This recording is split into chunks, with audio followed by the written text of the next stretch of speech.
Hey everyone, welcome back to your channel in short. इस video में हम बात करने वाले हैं पॉट्स डिजीज़ के बारे में। ठीक है, पॉट्स डिजीज़ एक तरीके का रेयर डिजीज़ है। इसके cause, symptom, prevention, treatment, diagnosis, हर चीज़ के बारे में हम इसमें बात करने वाले इस वीडियो में। तो हम स्टार्ट करते हैं। पॉट्स डिजीज़ को हम और किस नाम से जानते हैं? तो सिंपल नाम से जानते हैं, that is called tuberculosis spondylitis. ठीक है, तो किसी जगह पे अगर आप ट्यूबरकुलोसिस स्पॉन्डिलाइटिस देखते हो, चाहे पॉट्स डिजीज़ देखते हो, तो ये एक मतलब कि सेम डिजीज़ के बारे में बात करने वाला है। अभी हम इसके बारे में पढ़ेंगे कि एग्जैक्टली में ये है क्या। तो आपको सबसे पहले याद रखना है पॉट्स डिजीज़ को और किस नाम से जानते हैं, that is called tuberculosis spondylitis के नाम से भी हम जानते हैं। अब आपने यहाँ पे टर्म सुन लिया ट्यूबरकुलोसिस, राइट। तो ट्यूबरकुलोसिस से ही रिलेटेड किसी डिजीज़ के बारे में हम इसमें बात करने वाले हैं। ट्यूबरकुलोसिस मतलब कि टीबी, उसके बारे में आपको पता है। तो टीबी देखिए, ज़रूरी नहीं है कि टीबी सिर्फ लंग्स में प्रेजेंट हो। टीबी आपके बॉडी के किसी भी पार्ट में हो सकता है। जैसे ही आपके लंग्स से वो स्प्रेड होता है ब्लड स्ट्रीम के थ्रू, वो किसी भी बॉडी पार्ट को अफेक्ट कर सकता है। ठीक है, तो टीबी का जो प्राइमरी अटैक होता है या प्राइमरी जहाँ पे उसको सोर्स होता है, जहाँ पे उसको अटैक करना होता है, वो होता है हमारा लंग्स। उसके बाद से जिस जगह पे वो अटैक करता है या फैलता है, उसको हम लोग कहते हैं सेकेंडरी। ठीक है, तो पॉट्स डिजीज़ को एक तरीके से हम सेकेंडरी डिजीज़ भी कह सकते हैं। अब ट्यूबरकुलोसिस है, पॉट्स डिजीज़ है, सेकेंडरी डिजीज़ होता है, ये आपको पता चल गया। चलिए स्टार्ट करते हैं।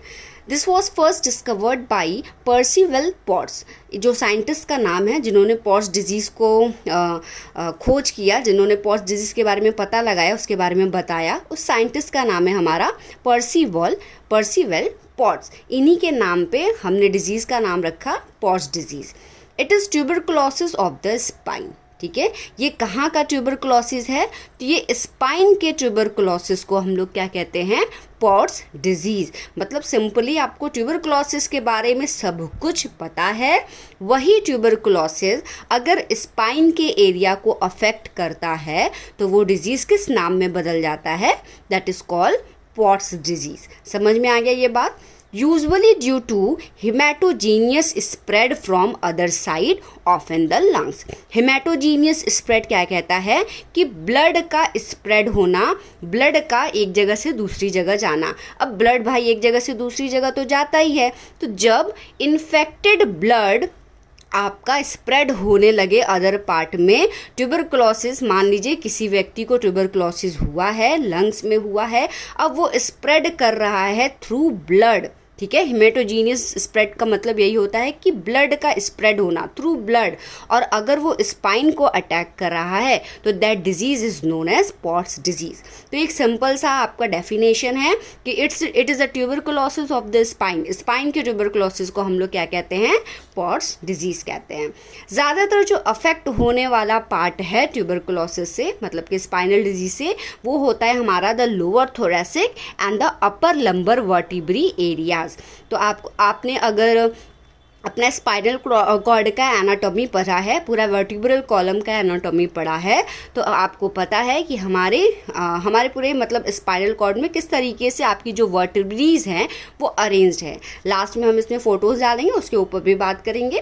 फिलहाल अब इसके बारे में बात करते हैं। तो ज़्यादातर जो स्पाइनल ट्यूबरकुलोसिस होता है, जो ट्यूबरकुलोसिस के बैक्टीरिया होते हैं, ये ट्यूबरकुलोसिस ज़्यादा अफेक्ट कहाँ करता है? तो आपके लोअर थोरेसिक रीजन पे और अपर लंबर वर्टिब्री एरिया पे करता है। ठीक है, नेक्स्ट पॉइंट की हम बात करें तो the infection can spread from two adjacent vertebrae into the adjoining intervertebral disc space. जो इन्फेक्शन होता है वो स्प्रेड कर सकता है दो वर्टिब्री से लेके उसके बीच के इंटरवर्टिब्रल डिस्क पे भी। लाइक चलिए एक एग्जांपल मानते हैं, कुछ इस तरीके से मान लीजिए ये आपका वर्टिब्रल कॉलम है, यहाँ पे बीच में ये है एक वर्टिब्री और ये है एक वर्टिब्री। ठीक है, इसी तरीके से आपका पूरा वर्टिब्री क्या होता है? अरेंज होता है। ठीक है, ये एक वर्टिब्री, ये एक वर्टिब्री इसको मानते हैं, इसको भी वर्टिब्री मानते हैं। इन दोनों के बीच का जो स्पेस है, ये वाला एरिया, इसको हम लोग क्या कहते हैं? Intervertebral disc. शॉर्ट में हम बोले तो IVD, इंटरवर्टिब्रल डिस्क। यही डिस्क क्या करता है? दो वर्टिब्री को ज्वाइन करने का काम करता है, एज वेल एज एक दूसरे तो इन दोनों डिस्क के बीच में भी क्या होता है, इंटरवर्टिब्रल डिस्क होता है, जिसमें कि क्या हो सकता है, इन्फेक्शन फैल सकता है। तो इसी चीज़ को हम लोग क्या कहते हैं, पॉट्स डिजीज़। तो सिंपल सा आपको पता चल गया, अगर आपके स्पाइन में, अगर आपके वर्टिब्रल कॉलम में किसी भी पार्ट में ट्यूबरकुलोसिस का इन्फेक्शन होता है, उसको हम लोग कहते हैं पॉट्स डिजीज़ या ट्यूबरकुलोसिस स्पॉन्डिलाइटिस। ठीक है। If two vertebrae is affected, the disc cannot receive nutrient। अगर वर्टिब्री आपका अफेक्ट होता है तो जो डिस्क होगा अल्टीमेटली वो किसी भी तरीके का न्यूट्रिएंट रीच नहीं कर पाएगा, रिसीव नहीं कर पाएगा, एंड कोलैप्स, वो थोड़े टाइम बाद क्या हो जाएगा, आपस में कोलैप्स जो हो जाएगा। द डिस्क टिश्यू डाइज, जो उसके टिश्यूज होंगे वो धीरे धीरे मरने लगेंगे, leading to vertebral narrowing. Vertebral column जो आपका होगा वो नैरो हो जाएगा, and eventually the vertebral column क्या होगा, कोलैप्स होगा और आपका स्पाइनल डैमेज हो सकता है। अगर आपके स्पाइन में किसी तरीके से इन्फेक्शन पहुंच जाता है तो ये सारी चीज़ें हो सकती है और आपका वर्टिब्रल कॉलम जो होगा वो कोलैप्स होके आपका स्पाइन जो होगा वो डैमेज हो सकता है। ठीक है। तो आपको ये पता चल गया पॉट्स डिजीज़ का introduction, mainly basically pots disease किसके बारे में बात करता है। नेक्स्ट हम बात करते हैं कॉज ऑफ डिजीज़ का, कि किसके थ्रू या कौन कौन से ऐसे कारण हो सकते हैं जिसकी वजह से पॉट्स डिजीज़ हो सकता है। पहला क्या बोलता है कि माल न्यूट्रिशन, अगर आपकी बॉडी के अंदर न्यूट्रिशन की कमी है तो पॉट्स डिजीज़ हो सकता है। पुअर सैनिटेशन, आप गंदी जगहों पे रहते हो, अच्छे से चीज़ों को हाइजीन तरीके से फॉलो अप नहीं कर सकते हो, तो बैक्टीरिया हर जगह पे है। कौन सा बैक्टीरिया आपकी बॉडी के अंदर कब अफेक्ट करेगा ये आपको नहीं पता चलेगा, तो उसके कारण की वजह से भी पॉट्स डिजीज़ हो सकता है। Over crowding, over crowded area पे आप रह रहे हो, मतलब जहाँ पे बहुत ज़्यादा भीड़ भाड़ रहती है, या ऐसी जगहों पे जहाँ पे गंदगी बहुत ज़्यादा है, लोग बहुत ज़्यादा अच्छे तरीके से नहीं रहते हैं, वहाँ पे अगर आप रहते हो ज़्यादा समय तक, लॉन्ग टर्म तक, तो वहाँ पे भी आपको पॉट्स डिजीज़ होने के चांसेस हो सकते हैं। Close contact with TB patient, अगर टीबी पेशेंट के साथ आपका क्लोज कांटेक्ट है तो भी आपको पॉट्स डिजीज़ हो सकता है। वैसे भी कहा जाता है टीबी एक स्प्रेडेबल डिजीज़ है जो कि स्प्रेड करता है एक से दूसरे में। तो अगर आप टीबी पेशेंट के साथ ज़्यादा क्लोज कॉन्टैक्ट में हो तो भी आपको पॉट्स डिजीज़ हो सकता है। ठीक है। इम्यूनोडिफिशियंसी स्टेट, अगर आप ऐसे स्टेट में रहते हो, चाहे आप ऐसे एरिया में रहते हो जहाँ पे इम्यूनोडिफिशियंसी है, इम्यून वहाँ के लोगों की बहुत कम है, कुछ ऐसे स्टेट है, कुछ ऐसी जगहें हैं जहाँ पे लोगों की इम्यून सिस्टम बहुत कमज़ोर है। हर जगह का वातावरण, हर जगह के इन्वायरमेंट पे भी हमारा बायोलॉजिकल सिस्टम डिपेंड करता है। तो अलग अलग एरिया, अलग अलग कंट्री, अलग अलग स्टेट, कहीं पे भी बोलिए इन्वायरमेंट अलग है, तो सबका एक अलग बायोलॉजिकल सिस्टम अलग तरीके से काम करता है। Right. Pathogenesis of TB spine, किस तरीके से अब टीबी स्पाइन स्प्रेड करता है उसके बारे में हम बात करते हैं। स्टेप 1 की अगर हम बात करें तो जो बैसिली बैक्टीरिया या ट्यूबरकुलोसिस बैक्टीरिया आप यहाँ पे कह सकते हो, माइकोबैक्टीरियम ट्यूबरकुलोसिस आपको पता है ये बैक्टीरिया का नाम है जो कि स्प्रेड करता है टीबी को। तो जो टीबी का बैक्टीरिया है from primary forces through blood stream, मान लीजिए किसी एक जगह पे आपकी बॉडी पे अटैक किया, अब वहाँ से वो ब्लड स्ट्रीम के थ्रू, वो किसी भी रूट के थ्रू या ब्लड स्ट्रीम से किसी कारणवश आपने वहाँ का प्राइमरी जो सोर्स है आपने वहाँ पे क्योर नहीं किया, या आपको नहीं पता चला टीबी आपकी बॉडी में स्प्रेड हो रहा है, तो ब्लड स्ट्रीम के थ्रू अगर वो डिस्क के स्पेस तक पहुंच गया तो क्या होगा, पॉट्स डिजीज़ का पहला स्टेप शुरू हो जाएगा क्रिएट करने का। मतलब कि वहाँ से आपका डिजीज़ अराइज होता है, स्पाइनल में प्रॉब्लम अराइज होने लगती है। तो स्टेप 1 क्या कहता है, जो बैक्टीरिया है वो सबसे पहले ब्लड स्ट्रीम के थ्रू कहाँ पहुँचेगा, आपके डिस्क स्पेस में पहुँच जाएगा। सेकेंड स्टेप 2 कहता है once infected soft nuclei center and fibrous annular wall weaken decay and collapse. अब जैसे ही ये जो आपका बैक्टीरिया है वो ब्लड स्ट्रीम के थ्रू डिस्क में पहुंचा, तो अब आपका जो वहाँ का डिस्क स्पेस है, जो अंदर के फाइब्रस एनुलर वॉल है वो वीक होने लगेंगे, अंदर का जो न्यूक्लियस सेंटर है वो सॉफ्ट होने लगेगा, कमज़ोर होने लगेगा, और धीरे धीरे वहीं पे डिस्क क्या होना शुरू हो जाएगा, कोलैप्स होने लगेगा। नेक्स्ट हम बात करते हैं मतलब कि थर्ड स्टेप की अगर हम बात करें तो थर्ड स्टेप कहता है the infection spread to vertebral body above and below the disc. अब धीरे धीरे जो इन्फेक्शन वो स्प्रेड करने लगेगा पूरे आपके वर्टिब्रल बॉडीज, मतलब जो मैंने अभी आपको बना के बताया इस तरीके से स्पाइन है, ये वर्टिब्री है, यहाँ पे आपके आर्टरीज और वेन्स यहाँ पे ब्लड सप्लाई करते हैं। मान लीजिए यहाँ से ब्लड स्ट्रीम के किसी भी एक रीजन को पकड़ा और धीरे धीरे आपके पूरे वर्टिब्रल को, धीरे धीरे आपके वर्टिब्रल डिस्क को क्या करने लगेगा, स्प्रेड होने लगेगा उसके थ्रू। स्टेप 4 कहता है द बोन वीकेंड, फिर धीरे धीरे आपका जो बोन है वर्टिब्रल कॉलम एक हार्ड बोन है, तो वर्टिब्री जो है वो हार्ड बोन है, तो वर्टिब्री क्या होने लगेगा, आपका वीक होने लगेगा बाय द इन्फेक्शन। इन्फेक्शन की वजह से वो जो वर्टिब्री है वो वीक होने लगेंगे। स्टेप 5 क्या कहेगा, डिफॉर्म्ड स्पाइनल कोलम कॉम्प्रेसेस। अब जब वर्टिब्री वीक हो रहे हैं, वहाँ पे इन्फेक्शन क्रिएट होने लगा है, तो क्या होगा, आपका स्पाइनल कॉलम भी जो है, स्पाइनल कॉलम है जो स्पाइनल कॉर्ड है, जो जैसे ये वर्टिब्रीज है, यहाँ पे क्या होता है, ये वर्टिब्री हो गया, बीच में यहाँ पे जो स्पाइनल कॉर्ड होता है जिसमें CSF फ्लूइड फ्लो करता रहता है। तो जब आपका वर्टिब्री इन्फेक्टेड हो गया, वर्टिब्रल डिस्क इन्फेक्टेड हो गया, तो अब ये इन्फेक्शन क्या होने लगेगा, स्पाइनल कॉलम के थ्रू, स्पाइनल कॉर्ड के थ्रू वहाँ पे भी क्या होने लगेगा, इन्फेक्शन क्रिएट करने लगेगा। स्टेप 6 कहता है कि अब ज़्यादा समय तक अगर ये चीज़ छूटती है तो वर्टिब्री वहाँ के बहुत ज़्यादा इन्फेक्टेड होने लगते हैं, फ्यूज़ होने लगते हैं और फिर वो कॉम्प्रेक्स होंगे, आपस में कोलैप्स कर जाएंगे और न्यूरोलॉजिकल डिफेक्ट आपको शो होने लगेगा। तो ऑल ओवर पॉर्स डिजीज़ क्या कहता है, आपका स्पाइनल, पूरा स्पाइनल कॉलम है जो वर्टिब्रल कॉलम जिसको कहते हो आप लोग, वर्टिब्रीज हैं, वर्टिब्रल डिस्क हैं, स्पाइनल कॉर्ड है उसके अंदर, अगर इस एरिया में इन्फेक्शन होता है ट्यूबरकुलोसिस का, तो आप उसको क्या कहते हो, पॉर्स डिजीज़ कहते हो। किस तरीके से होता है ये पता चल गया, ब्लड स्ट्रीम के थ्रू अगर इन्फेक्शन आपके वर्टिब्रल कॉलम तक पहुंचता है तो वो किस तरीके से स्टेप वाइज आपके पूरे वर्टिब्री को खा जाएगा, मतलब कि इन्फेक्ट कर देगा और वर्टिब्री आपस में कोलैप्स्ड हो जाएंगे। नेक्स्ट बात हम करते हैं डायग्नोसिस की, किस तरीके से हमें पता चलेगा। तो सबसे पहला है हमारा ब्लड टेस्ट। ब्लड टेस्ट के थ्रू आप क्या पता करोगे कि हमारे ब्लड के अंदर बैक्टीरिया प्रेजेंट है या नहीं है। बैक्टीरिया प्रेजेंट है तो इसका मतलब आप TB से इन्फेक्टेड हो, वो ऑटोमेटिकली आपको बता देगा। और भी जो टेस्ट होते हैं, ल्यूकोसाइट्स टेस्ट होते हैं, वो सारी चीज़ें हम ब्लड टेस्ट के अंदर पता कर लेंगे।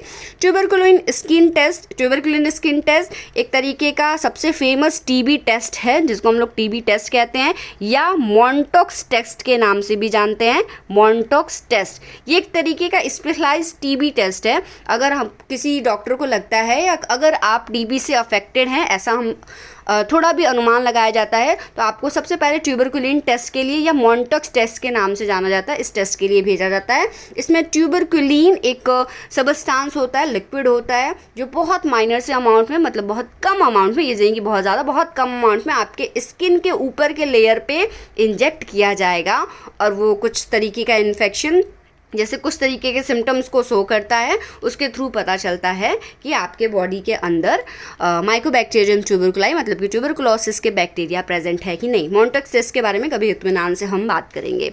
रेडियोग्राफिक मतलब कि CT हो गया, एक्सरे हो गया, MRI हो गया, इसके थ्रू आप वर्टिब्रल कॉलम की जांच करते हो, वर्टिब्रीज को देखते हो, उसके शेप में, साइज में किसी भी तरीके के चेंजेस होते हैं तो वो हमको ईजिली पता चल जाता है। सिम्टम्स की बात करें कि कौन कौन से सिम्टम्स आपको पॉज डिजीज़ में देखने को मिल सकते हैं, तो सबसे पहला है पेन। अब भाई अगर आपका वर्टिब्रल कॉलम कोलैप्स हो रहा है या वर्टिब्रल कॉलम में किसी तरीके की दिक्कत हो रही है तो जाहिर सी बात है आपको उस रीजन में पेन ज़रूर फील होगा। टेंडरनेस ये भी एक तरीके का डिस्कम्फर्ट है या पेन ही कह सकते हो। जैसे मान लीजिए झटके से आपका किसी को स्पाइनल में प्रॉब्लम है और ऐसे मैंने हाथ रख दिया या आपने हाथ रख दिया तो उसको बहुत ज़्यादा दर्द होगा, तो ये भी एक तरीके का पेन है, डिस्कम्फर्ट है। स्पाज्म ऑफ मसल, वहाँ का मसल्स क्या होगा, थोड़ा स्पाज्म करेगा, सुकड़न टाइप का फील होगा या वहाँ पे एक अलग तरीके की फीलिंग होगी। न्यूरोलॉजिकल प्रॉब्लम भी हो सकते हैं, वर्टिब्रल कॉलम में प्रॉब्लम हो रही है तो आपके नर्व प्रेस होंगे तो कुछ न्यूरोलॉजिकल डिसऑर्डर भी हो सकते हैं। वीकनेस रहेगी, स्वेलिंग रहेगा उस एरिया में। नेक्स्ट हम बात करें तो एडवांस स्टेज, जब वही स्टेज बढ़ जाएगा, दिन प्रतिदिन वो क्योर नहीं अच्छे से कर पाएंगे और वो बढ़ जाता है तो पैरालिसिस होने के भी चांसेस हो सकते हैं। Difficulty in range of motion, मतलब उस एरिया में मोशन करने में आपको प्रॉब्लम होगी, मूव करने में प्रॉब्लम होगी। फीवर हो सकता है, हेडक हो सकता है, नोजिया और वॉमिटिंग हो सकता है, ब्लड सर्कुलेशन की कमी होगी तो आपको नोजिया और वॉमिटिंग फील होगा, और नाइट स्वेटिंग होगा। ट्यूबरकुलोसिस का एक मेन सिम्टम भी ये भी देखा गया है कि यार रात में उस व्यक्ति को बहुत ज़्यादा पसीना होता है। ठीक है, तो ये है आपके सिम्टम, कुछ ऐसे सिम्टम जिससे आप अनुमान लगा सकते हैं। खैर, ट्यूबरकुलोसिस की मैं पिक्चर्स दिखाऊंगी, उसमें ये आप देख सकते हैं कि किस तरीके से ट्यूबरकुलोसिस आपको अफेक्ट करता है और किस तरीके से ट्यूबरकुलोसिस एग्जैक्टली में दिखता है। तो हम जब पिक्चर लगाएंगे तो उसमें हम बात करेंगे कि जो कुछ बच्चे ऐसे होते हैं जो आउटर से भी आपको ट्यूबरकुलोसिस मतलब कि स्पाइनल चेंजेस आपको दिखने को मिलते हैं। खैर, ये देखिए, ये जो पिक्चर्स हैं वो ये बता रहा है कि किस तरीके से आपका वर्टिब्रल कॉलम अफेक्ट होता है। ठीक है, किस तरीके से वर्टिब्रल कॉलम अफेक्ट होता है।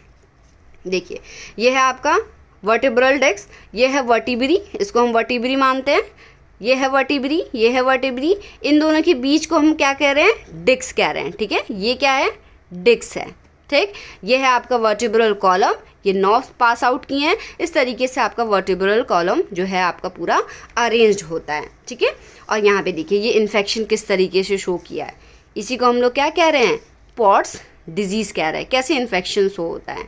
ठीक, अब देखिए टाइप्स ऑफ पॉट्स डिजीज़ की अगर हम बात करें तो ये मेनली 4 तरीके के पॉट्स डिजीज़ देखा गया है, मतलब कि स्पाइनल ट्यूबरकुलोसिस देखा गया है। टाइप्स ऑफ पॉट्स डिजीज़, ठीक है। टाइप्स ऑफ पॉट्स डिजीज की बात करें तो 4 तरीके से आपको स्पाइनल ट्यूबरकुलोसिस देखने को मिलेगा। ठीक है, जिसमें से पहला टाइप है पैराडिस्कल टाइप। ठीक है, जिसको हम लोग कहते हैं पैराडिस्कल टाइप। पैराडिस्कल टाइप मतलब वर्टिब्रल कॉलम को आप देखिए किस तरीके से अरेंज्ड है और ये जो पोर्शन दिख रहा है वो इन्फेक्शन दिख रहा है। अब पैराडिस्कल टाइप मतलब कि 2 वर्टिब्री, बीच में डिस्क है, डिस्क में अगर इन्फेक्शन होना शुरू होता है तो उसको कहते हो आप लोग क्या, पैराडिस्कल टाइप। ठीक है, वैसे ही अगर वर्टिब्री के सेंटर में होना इन्फेक्शन शुरू करेगा तो उसको कहोगे सेंट्रल टाइप। ठीक है, अब एंटीरियर टाइप में शुरू होगा तो उसको कहते हैं एंटीरियर टाइप। देखिए यहाँ पे किसी इधर पार्ट में कहीं भी इन्फेक्शन नहीं दिख रहा है, इन्फेक्शन यहाँ एंटीरियरली शुरू हो रहा है। ठीक है, तो उसको कहते हो एंटीरियर टाइप। यहाँ पे क्या है, वर्टिब्री में यहाँ पे क्या है, डिस्क में किसी तरीके का इन्फेक्शन नहीं दिख रहा है, लेकिन ये जो वर्टिब्री है उसके सेंटर से ही इन्फेक्शन शुरू हुआ है तो इसको आप लोग क्या कह रहे हो, सेंट्रल टाइप। यहाँ पे क्या है, 2 वर्टिब्री के बीच में डिस्क है, डिस्क में इन्फेक्शन शुरू हुआ है तो पैराडिस्कल टाइप। ठीक है, वैसे यहाँ पे अगर पोस्टीरियर पहले से इन्फेक्शन शुरू होता है तो उसको कहते हो पोस्टीरियर टाइप। तो किस जगह पे मेनली इन्फेक्शन हो रहा है उसके बेसिस पे पॉट्स डिजीज को 4 पार्ट में बांटा गया है, पैराडिस्कल, सेंट्रल, एंटीरियर और पोस्टीरियर टाइप। ये आप समझ जाओगे, एग्जाम में डायग्राम बनाइए छोटा सा, टाइप्स बस लिख लीजिए, टाइप्स के बेसिस में एक एक लाइन में उसको डिफाइन कर दीजिए। आई होप ये आपको समझ में आ गया होगा कि टाइप्स कितने तरीके के होते हैं।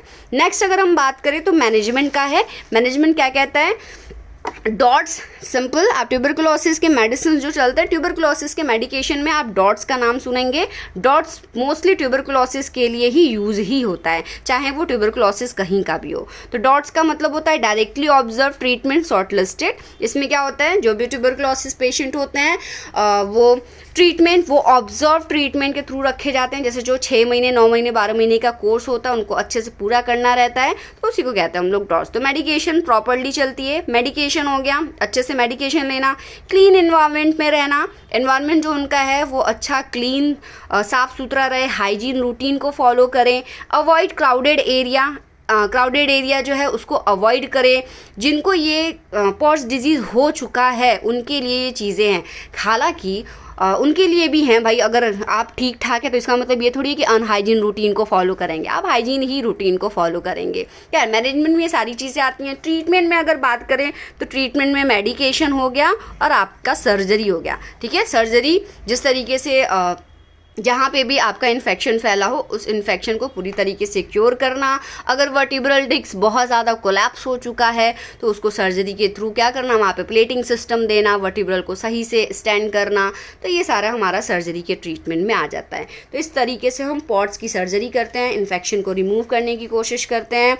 दूसरा मैनेजमेंट इस तरीके से आपको करना है, हाइजीन रूटीन को फॉलो करना है, क्राउडेड एरिया को अवॉइड करना है, इन्वायरमेंट साफ़ सुथरा रखना है। डॉट्स मतलब कि अच्छे से जो मेडिकेशन होते हैं उन चीज़ों को प्रॉपर से फॉलो करना है। तो ऑल ओवर आपका पॉट्स डिजीज़ आपको आई होप समझ में आया। देखिए ये है आपका वर्टिब्रल कॉलम किस तरीके से अरेंज होता है, कितने वर्टिब्रीज होती हैं, सर्वाइकल, थोरैसिक, लंबर किस तरीके से अरेंज होता है, इसके बारे में आप एनाटॉमी में पूरा पढ़ते हो कि आपका सर्वाइकल कितना होता है, थोरैसिक कितने होते हैं, लंबर कितने होते हैं, सैक्रम कितने होते हैं। किसी भी वर्टिब्री को पॉट्स डिजीज़ अफेक्ट कर सकता है। ज़्यादातर किसको करता है, लंबर और थोरैसिक को। ये एक बच्चे की पिक्चर है कि थोरैसिक, इसको पॉट्स डिजीज़ हुआ है। कैसे ये शो हो रहा है, एक्सटर्नली स्ट्रक्चर में चेंज आप इसका देख सकते हो कि पॉट्स डिजीज़ एमआरआई में कैसा दिख रहा है और एक्सटर्नली उस बच्चे के बॉडी के ऊपर कैसा दिख रहा है। ठीक है, ये एमआरआई की पिक्चर है। देखिए 2 वर्टिब्री हैं, वर्टिब्री का डिस्क है, कैसे कोलैप्स हुआ है। होप समझ में आया होगा आपको। Thank you so much, keep watching, bye bye.